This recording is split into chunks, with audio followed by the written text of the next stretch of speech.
Boa noite, Filadélfia. Boa noite, professor. Eu esqueci de desligar aqui o microfone. Toda vez eu esqueço.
Boa noite, Rógenes. Boa noite, Jennifer. Boa noite, Kerine.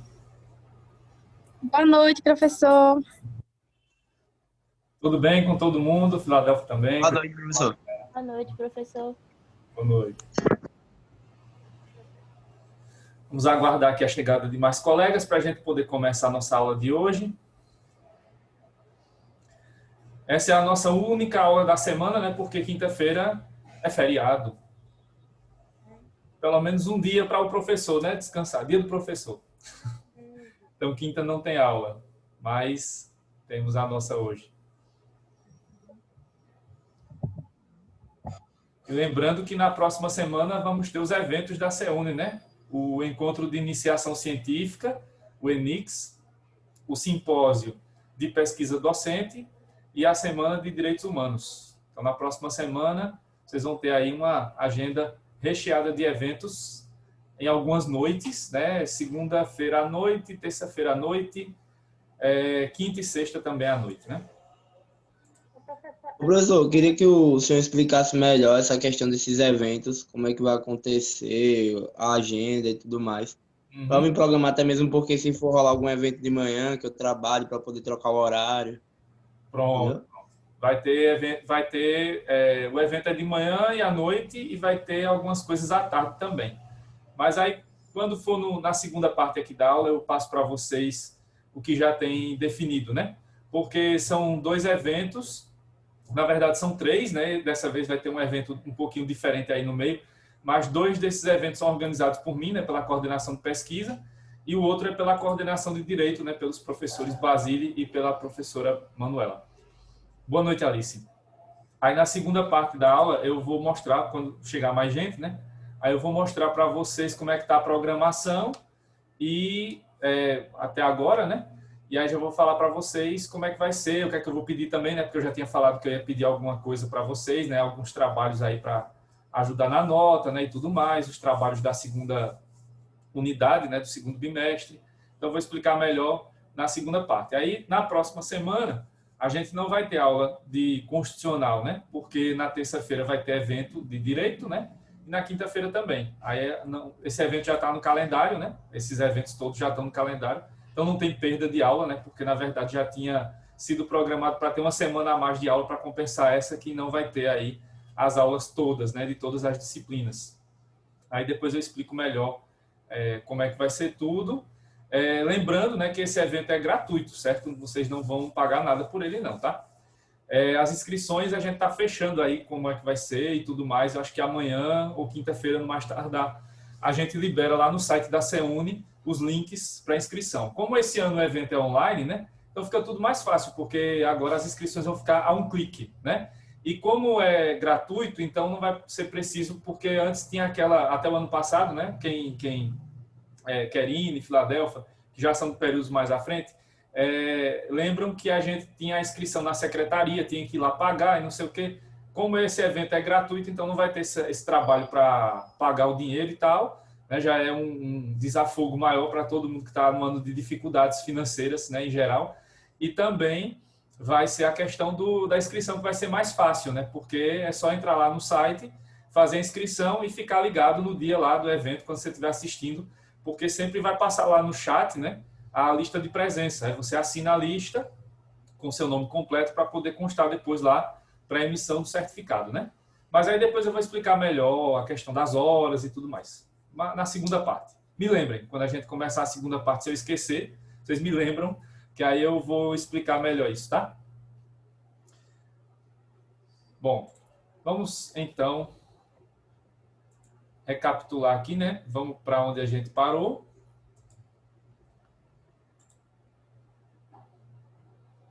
Aqui. Pronto. Então, na aula passada, né, a gente viu a fase 2, né, a segunda fase aqui do constitucionalismo, a fase moderna, em que a gente viu um pouco sobre, né, já estamos vendo, né, algumas aulas aí, Reino Unido, Estados Unidos e França, né? A gente parou aqui na Revolução Francesa, nos ideais, e eu terminei a aula da semana passada mostrando a vocês essa estrutura, né, dos órgãos dos tribunais supremos da França, né? E aí foi essa informação interessante que a gente viu lá, que, boa noite, Thelma, que no Reino Unido não tinha Suprema Corte, ela só veio ser instalada em 2005, nos Estados Unidos sempre houve, né, Suprema Corte, e na França tem logo duas, né? Só que com o passar do tempo eles estão passando uma dessas Supremas Cortes para um órgão assim, subordinado, vamos dizer, né, aos poucos, ao Conselho Constitucional, que vai acabar sendo, com o passar do tempo, o Tribunal Constitucional da França, né? E aí a gente viu, né, em comum nessa segunda fase, no chamado constitucionalismo moderno, que ainda aqui não havia uma luta, né, como a gente já viu no conceito lá atrás, no início desse assunto. Aqui a busca não é por uma Constituição, né? Apesar de que nessa segunda fase, Estados Unidos e França tiveram aí as suas primeiras constituições escritas, né, são as primeiras constituições escritas da história, mas isso não quer dizer que essa luta toda da Revolução Francesa e da independência dos Estados Unidos foi por uma Constituição, não.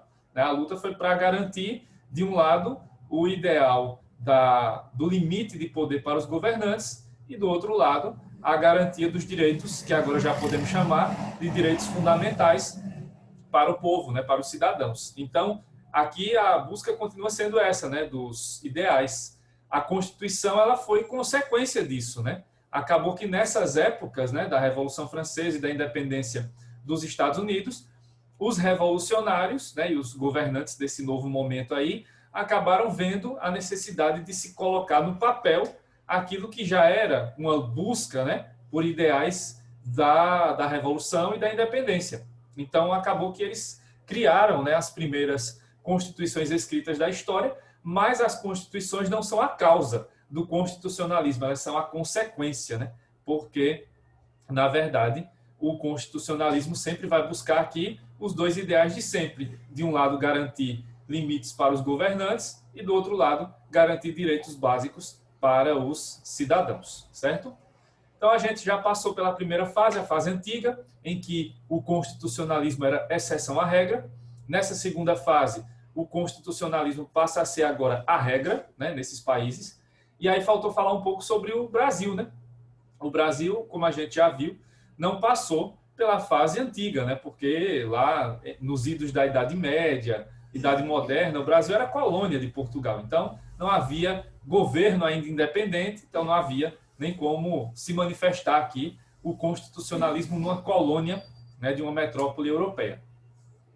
Quando o Brasil se tornou independente de Portugal, os ideais do constitucionalismo não apareceram, porque, como a gente já viu aqui na história das constituições brasileiras, em 1824, o que se constituiu aqui foi um governo autoritário, né, sob a Constituição Imperial. Então, Dom Pedro I, Dom Pedro II, por mais que eles defendessem na ideia, né, na teoria, né, a liberdade, mas na prática eles não tinham um governo ali, não governavam de maneira, né, a deixar seu povo livre e de maneira a garantir ali limites para o seu exercício do poder. Então, no Império não houve, né, a manifestação dos ideais do constitucionalismo.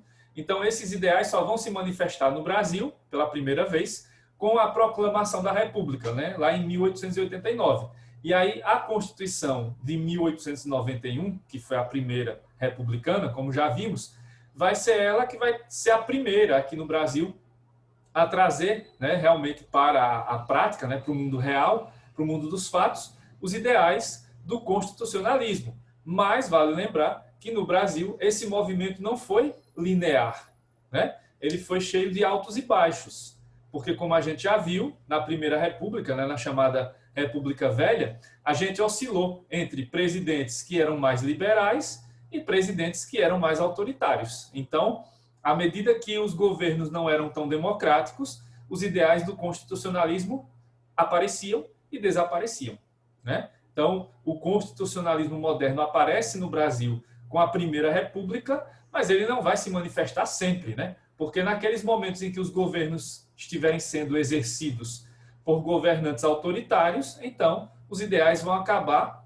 desaparecendo. Então, só em momentos em que haveria ali um governo realmente republicano e democrático é que se manifestou, né, que se manifestaram esses ideais do constitucionalismo. Então, se a gente for enquadrar o Brasil nessas fases, o Brasil não passou pela fase antiga, né, e passou aí aos trancos e barrancos pela fase moderna, né? E a fase moderna no Brasil ela vai durar muito tempo, porque ela começa, né, no início da República e ela vai até a Constituição de 88. Só que, como eu disse e repito, não de maneira linear, né? Não foi uma coisa única, né, em que todos os ideais foram sempre respeitados o tempo todo.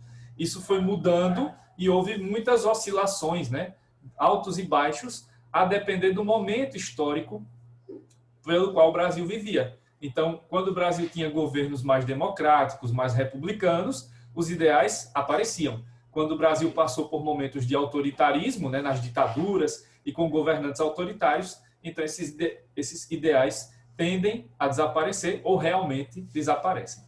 Boa noite, Zilda. Então, o que faltava, né, para falar sobre essa fase moderna era isso, né? Então, agora a gente segue para a terceira fase, né, do chamado neoconstitucionalismo. Sempre se usa esse prefixo neo quando se quer falar de algo novo, né? Então seria o novo constitucionalismo. Ou outro sinônimo, né, que é o constitucionalismo contemporâneo. Certo? Então, nessa terceira fase, nós estamos aí no chamado neoconstitucionalismo, o novo constitucionalismo ou constitucionalismo contemporâneo. Esse movimento aqui, nessa terceira fase, né, como na segunda fase já houve o desenvolvimento nacional, né, desse constitucionalismo, agora os países passam a usar esses ideais como regra, né, e passam a ter também constituições escritas e declarações de direitos. Então, agora, nessa terceira fase, vai haver uma expansão ainda maior do constitucionalismo, né, dos ideais do constitucionalismo, que vão deixar de ser nacionais para agora passarem a ser globais, mundiais, né? A ideia agora é universalizar, né, definitivamente esses ideais e passar a trazê-los, né, a admiti-los em qualquer parte do mundo. Então, esse vai ser o objetivo fundamental aqui dessa terceira fase do chamado neoconstitucionalismo.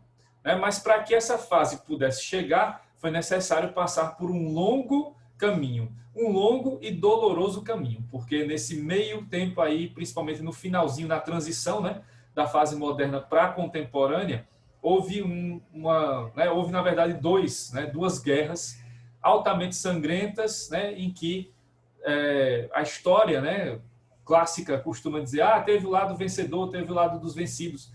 Mas, na verdade, não houve vencedores. Em guerras não há vencedores, né? O que há são vencidos. E, nesse caso, o grande perdedor fomos nós, né? A humanidade como um todo foi a grande derrotada dessa guerra, né? Porque guerra nenhuma vai trazer vitórias, né? Vitórias momentâneas existem, mas vitórias essenciais não, né? Nenhuma guerra vai trazer vitória essencial para povo nenhum, né? Só aumenta as hostilidades. Aí a prova foram as duas guerras, né? A primeira guerra que só trouxe rancor, que aumentou à medida que, né, houve lá os pactos e os tratados, e acabou culminando em outra guerra ainda pior, que foi a Segunda Guerra Mundial. Então, o neoconstitucionalismo vai surgir a nível global, né, a partir ali do final da Segunda Guerra Mundial. Então, ele surge após a Segunda Guerra Mundial para transformar o constitucionalismo agora num movimento global. Então, esses ideais de, por um lado, garantir limites aos governantes e, do outro lado, garantir direitos para o povo, esse movimento agora passa a ser mundial. Deixa de estar localizado apenas em cada país, separadamente, para passar a ser agora um movimento global. E para que isso acontecesse, foi necessário que ocorresse uma série de fatores aí, né, que, conjugados, vão levar a esse resultado. Então, nessa nossa linha do tempo, né, aparece aqui primeiro a criação da ONU, né, que foi em 1945. Foi já no finalzinho mesmo da Segunda Guerra Mundial que a ONU foi criada, né? Ainda não tinha acabado de vez a guerra, né? Mas a ONU já estava criada no momento ali final da Segunda Guerra Mundial. Houve o chamado Julgamento de Nuremberg, né, que foi um tribunal de exceção criado pelos aliados vencedores, né, para julgar os alemães, né, os nazistas, que foram derrotados na guerra. Depois, em 1948, vai surgir a Declaração Universal dos Direitos Humanos, né, que é aí a expansão, né, daquela ideia da Declaração dos Direitos do Homem e do Cidadão da França, né, da Revolução Francesa, que vai culminar nessa Declaração Universal da ONU. E quando a gente, né, segue aí na linha do tempo, o Brasil vai adotar essa fase, né, vai chegar a essa fase. E aí vamos ver se chegou ou não, porque ainda há controvérsia sobre isso, né? Depois eu falo melhor. Mas, para os autores que defendem que o Brasil passa por essa fase do chamado neoconstitucionalismo, o Brasil chegou a essa fase com a Constituição de 88. Boa noite, Leandro. Então, o neoconstitucionalismo vai passar, né, por essas etapas, entre outras questões que vão aparecer agora, que eu vou explicando na sequência. Mas já deu para entender, né, que essa terceira fase do constitucionalismo ela vai ser consequência realmente dos horrores da Segunda Guerra, né? Então, depois de tudo que aconteceu de ruim naquela guerra, então era necessário reconstruir a humanidade, era necessário juntar os cacos, né, do que sobrou para reconstruir a humanidade, e esse movimento é que vai ser responsável aí por resgatar os ideais do constitucionalismo agora para expandi-los, né, para uma perspectiva global, não só uma perspectiva de reconhecimento em cada país separadamente, mas agora passa a ser, né, a ideia de um reconhecimento, ou busca-se, né, a ideia do reconhecimento mundial desses ideais, né, por todos os países independentes. Então vamos aí, né, às influências principais dessa fase, né, do chamado neoconstitucionalismo, né, ou constitucionalismo contemporâneo. Bom, então, falando agora de uma maneira mais organizada, né, que ali estava só introduzindo o assunto. Então, as principais influências, primeiramente, foi o final da Segunda Guerra Mundial, né, que só contextualizando a situação, lá houve a Primeira Guerra Mundial, que foi mais concentrada na Europa, né, apesar de ter também a participação dos Estados Unidos, do Brasil de uma maneira muito, né, o Brasil não chegou a ir realmente para a guerra com a força expedicionária, isso só foi na Segunda Guerra. Então, houve a participação de outros países de fora da Europa, mas a guerra foi localizada na Europa. Na Segunda Guerra Mundial, o movimento é mais amplo, porque houve combates na África, houve combates na Ásia, né, lá no Pacífico, ali nas ilhas do Pacífico. A tristeza das duas bombas atômicas lançadas sobre o Japão, né? Hiroshima e Nagasaki, enfim, e tantas outras situações, além, claro, né, de nesse período entre guerras, né, entre a Primeira e a Segunda Guerra Mundial, a ascensão do fascismo e do nazismo ali nos países europeus, e que isso também foi seguido por outros países, né, o Brasil, os próprios Estados Unidos, o Japão, entre outros, né? Isso foi um movimento mundial, infelizmente. Então, na Segunda Guerra Mundial, como todo mundo sabe, né, houve lá o confronto entre os aliados e o eixo, né, os dois grandes blocos da guerra, e os vencedores foram os aliados. Os países do eixo, né, que foram ali Alemanha, Itália e Japão, no primeiro momento, já no final só sobrou Alemanha e Japão, né, a Itália saiu do eixo já no final da Segunda Guerra, e, claro, né, lá houve as práticas do nazismo e do fascismo, entre elas a do Holocausto, né, que matou ali pelo menos 5 milhões de judeus, mas não só judeus, porque todas as outras minorias foram também afetadas, né, foram assassinadas. Então, ciganos, outras populações ali do sul da Europa, homossexuais, né, pessoas que tinham problemas mentais. Então, todos esses acabaram entrando nessa conta horrível, né, do Holocausto.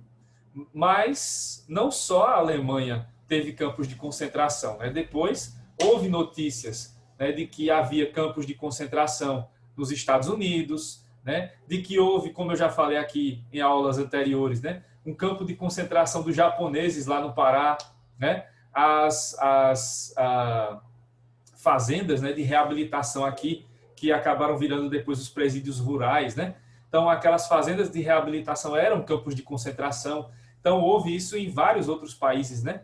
Lá na União Soviética, depois os gulags, entre outros, né? Então, a existência de campos de concentração ela foi mundial, né? Não foi só restrita aos nazistas. Mas, claro que isso não retira a gravidade imensa, né, do Holocausto, né? Que é inegável que, logicamente, aconteceu. Mas hoje, né, em pleno século XXI, a gente tem que estar sempre tendo que afirmar o óbvio, né? Porque ainda tem gente querendo discutir o óbvio aqui nessa nossa realidade atual.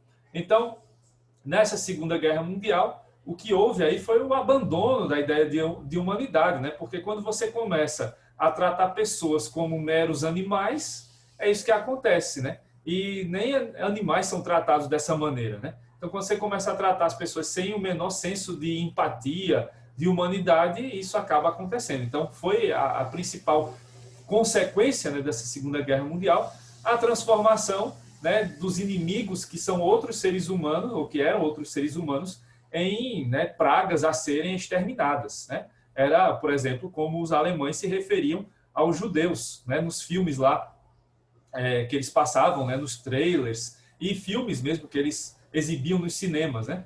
Quem quiser ter mais detalhes sobre isso, tem um documentário antigo, né, mas que é muito interessante, que é A Arquitetura da Destruição. Eu acho que tem no YouTube. Esse documentário vai mostrar esse passo a passo, né, que aconteceu lá no nazismo, da questão da arte degenerada e da arte virtuosa, né, que eles começam fazendo essa distinção, e depois vão passando, né, para propagandas cada vez mais incisivas no cinema, até que eles vão fazer uns filmes em que eles vão comparar os judeus a pragas, né, como baratas, ratos, que devem ser exterminados com veneno. E isso vai acabar naturalizando aquilo que eles vão fazer depois nas câmaras de gás, né? Então, acaba acontecendo isso na Segunda Guerra Mundial, e quando a guerra acaba, é necessário, como eu já disse e repito, né, juntar os cacos, né? Era preciso reconstruir o mundo depois disso, né, depois dessa desgraça imensa que aconteceu. Porque não houve vencedores e vencidos, houve só derrotados. A humanidade perdeu, foi a grande derrotada. Então, como recuperar a humanidade, né? Como fazer a humanidade voltar a ser considerada como deveria ser, sempre, né? Todos sendo considerados seres humanos, livres e iguais em direitos e deveres. Seria necessário, então, criar uma estrutura, né, para que esses pontos voltassem, né, para a agenda, né, dos países, para a agenda global. E é nesse momento que vai se, né, relembrar dos ideais do constitucionalismo que foram esquecidos aí durante a Segunda Guerra Mundial, durante as guerras, na verdade, né? Então, para isso foi necessário criar um organismo internacional, né, que vai ser a Organização das Nações Unidas, a nossa segunda influência. Então, em 1945, vai ser criada a ONU, né, a Organização das Nações Unidas. Apesar de que a ONU foi aí um movimento que deu certo e até hoje nós temos, né, a ONU presente aí como a nossa grande entidade internacional, mas a ONU não foi o primeiro caso, né? Antes da ONU, houve outra tentativa entre a Primeira e a Segunda Guerra Mundial, mas que acabou não dando certo, né? Que foi a chamada Liga das Nações. Não confundir com a Liga da Justiça, que é do filme lá, né? E das revistas em quadrinhos. É a Liga das Nações. Então, a Liga das Nações ela foi criada ali no final da Primeira Guerra Mundial com essa intenção, né? De formar um clube de países para que se evitasse ali uma nova guerra mundial. Mas acabou não dando certo por várias razões. Primeiro, porque a Liga das Nações era um clube, então os países podiam entrar e sair a hora que queriam, né?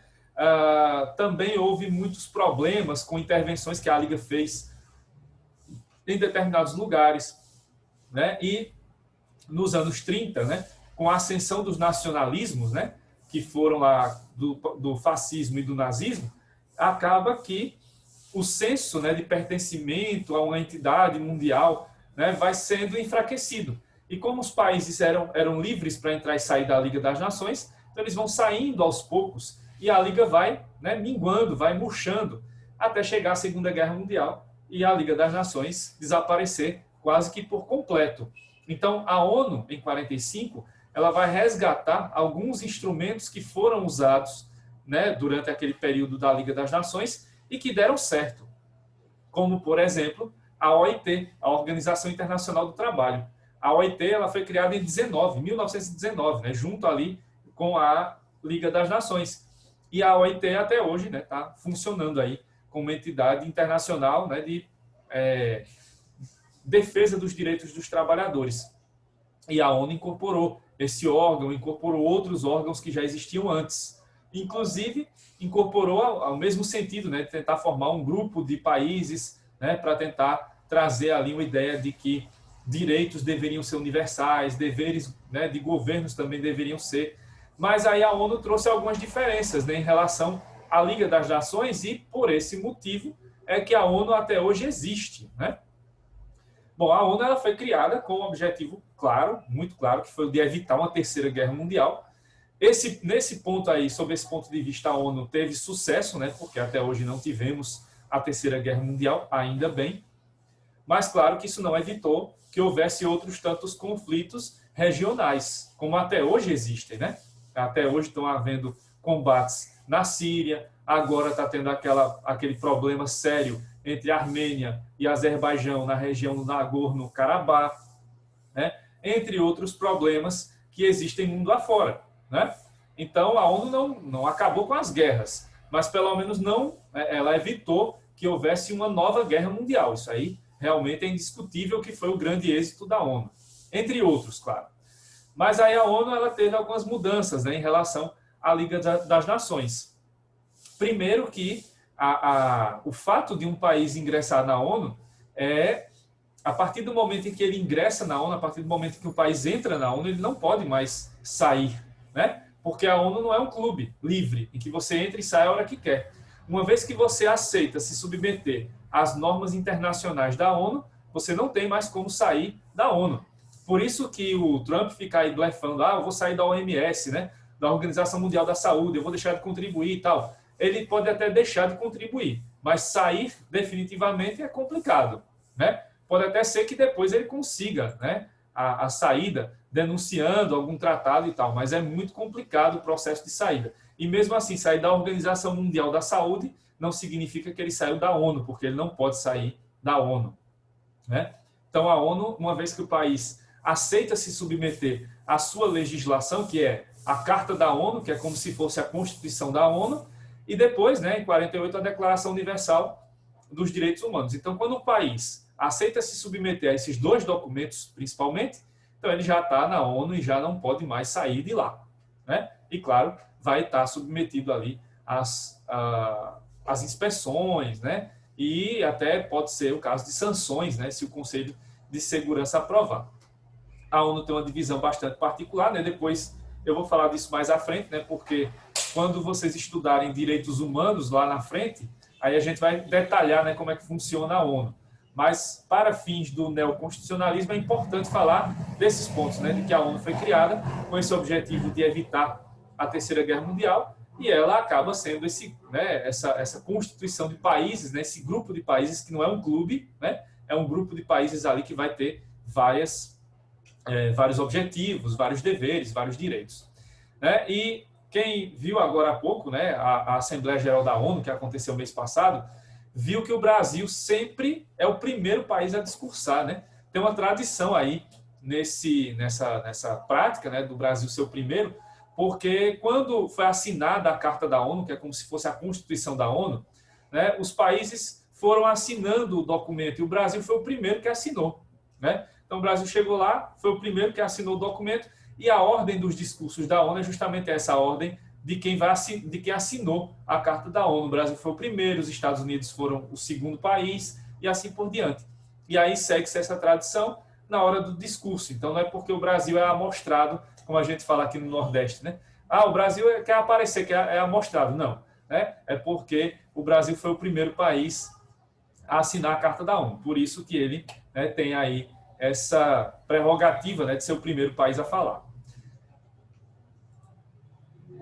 Bom, outra influência, né, do neoconstitucionalismo foi o chamado Julgamento de Nuremberg. O Julgamento de Nuremberg é muito famoso, né, tem filmes, inclusive, né, tem 2 filmes, tem um filme alemão mais antigo, né, dos anos 60, e tem um filme acho que é do ano 2000, que é um filme norte-americano.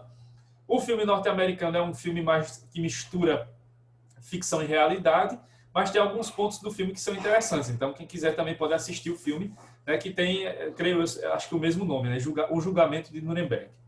O Julgamento de Nuremberg, né, o Tribunal de Nuremberg, foi um tribunal de exceção. Ele foi criado só para julgar os crimes cometidos pelos alemães, pelos oficiais alemães na Segunda Guerra. Então, foi um crime, né, foi um tribunal criado pelos vencedores para julgar os vencidos, né? E depois que o julgamento foi feito, encerrou-se tudo e passou para frente, né?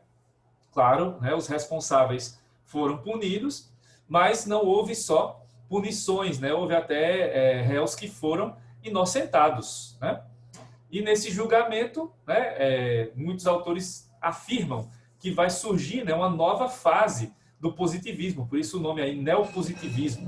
Então, com o julgamento de Nuremberg, surgiu aí o que parte da doutrina vai chamar de neopositivismo, certo? Para vocês entenderem mais ou menos como é que funcionou o julgamento de Nuremberg, eu vou passar aqui para vocês um vídeo rapidinho, mostrando como funcionou esse julgamento. Vejam só. Deixa eu ver aqui.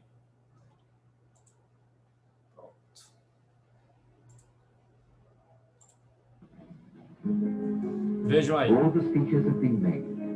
All the witnesses have been heard. All the pros and cons have been argued. The judges retire to consider their verdict.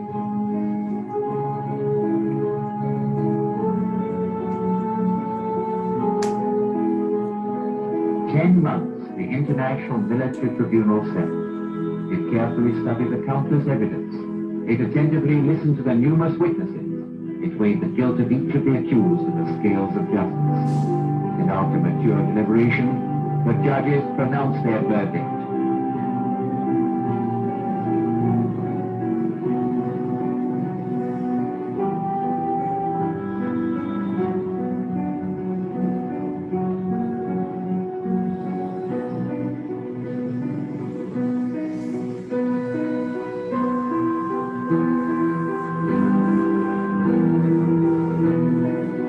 Fascism stands exposed and convicted. The fascist aggressors are condemned as malignant foes of humanity, peace and progress. Such is the verdict of history. Such is the fate that awaits all that take up the sword against the peace and tranquility of mankind.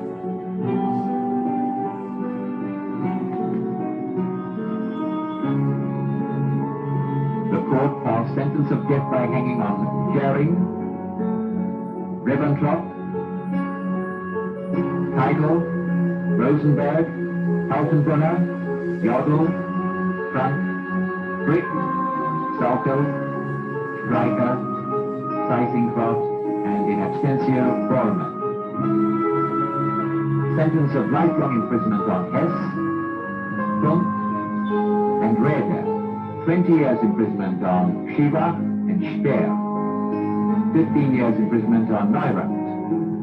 10 years imprisonment on Daniels. Acquitted were Schach, Papen, and Pritchett. The SS, SD, and Gestapo were declared criminal organizations. The Soviet member of the tribunal, General Nikitchenko, entered a dissenting opinion. He requested it to be recorded in the protocol that he disagreed with the verdict passed on Schach, Papen, and Pritchett. They should be condemned, not acquitted. He disagreed with the sentence passed on Hess. It should be death, not life imprisonment. General Nikitchenko also disagreed with the tribunal's decision regarding the Reich's government, the General Staff, and the High Command. They should be declared criminal organizations.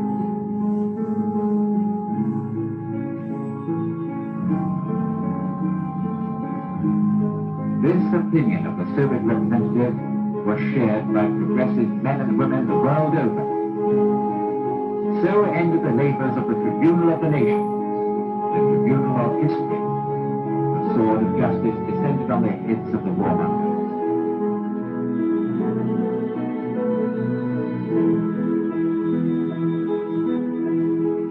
On the night of... Bom, então, aí, né, nesse vídeo, né, que traz imagens da época mesmo, né, não foi do filme, nem do filme alemão, nem do filme americano, mas são cenas que foram gravadas na época mesmo, entre 45 e 46, foi formado esse tribunal. Era um tribunal considerado misto, né, porque era civil e militar, como vocês devem ter observado. Não sei se deu para ler toda a legenda, que estava no finalzinho assim, mas esse tribunal foi formado pelos 4 países vencedores, né, Estados Unidos, Reino Unido, França e União Soviética, né?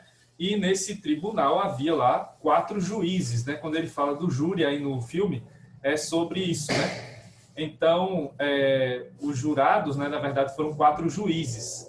Então, eram 3 juízes civis, os juízes mandados, né, do judiciário norte-americano, do judiciário britânico e do judiciário francês. Mas os soviéticos entenderam que os crimes eram crimes de guerra e, por serem crimes de guerra, esses crimes deveriam ser julgados por militares. Então, os soviéticos enviaram o general Nikitchenko, né, que aparece aí o nome dele na menção, né, do filme.